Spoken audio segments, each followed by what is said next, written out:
Hi, my name is Ryan Huang, and my term project is the game Buggy Bash.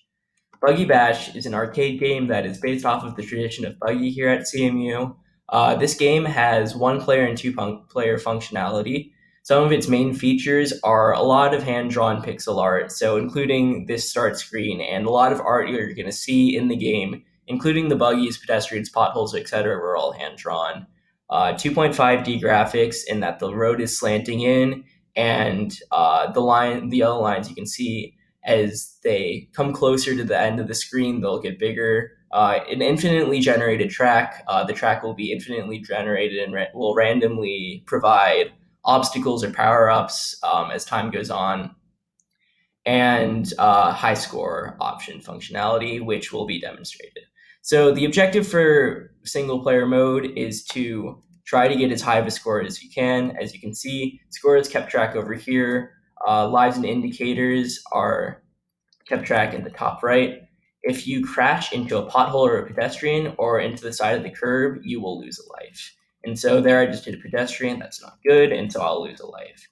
However, if you drive through a flag, you'll get a power up. As you can see, I just got an indicator right here that's a pothole remover. And so if I use it, it will remove all of the potholes on the screen. Similar power ups are pedestrian removers, which remove all the pedestrians, and also extra lives.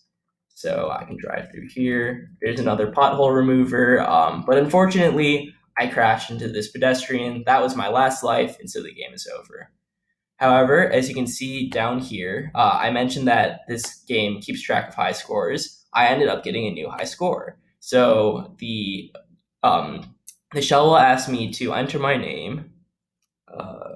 Let's say I love 112. And now if I go back, of course, you get the game over screen. But if I hit play again and take a look at the high score list, you can see that I am now on the high score list. And this high score list is global. It will stay there and the score will stay on even if I say close the game and reopen it, it'll stay here. And it'll essentially be there until the score gets beaten. The other mode of the game is two-player mode. In this mode, the objective of the game changes in that both buggies on the course are on the same course and are competing against each other. You want to try to survive the longest. The buggy to last the longest wins. So the first buggy to run out of lives loses, essentially. These buggies interact with the same track, meaning that they run into and clear the same obstacles, and they are competing for power-ups. Only one buggy can get a power-up at a time. In addition, if a pedestrian or pothole remover is used, it will clear all of the pedestrians or potholes on the screen for both buggies, not just one. So there's a bit of strategy involved. So right here, player 2, which was the orange buggy, just crashed into the pedestrian with one life. And so player 1, which had a life, still wins. And so that's how the player 2 functionality works. Score is not kept track for the player 2 functionality. That's solely player 1. Or sorry, score is not kept track for the multiplayer functionality. That is solely a single player feature. That is my game. Thanks for listening.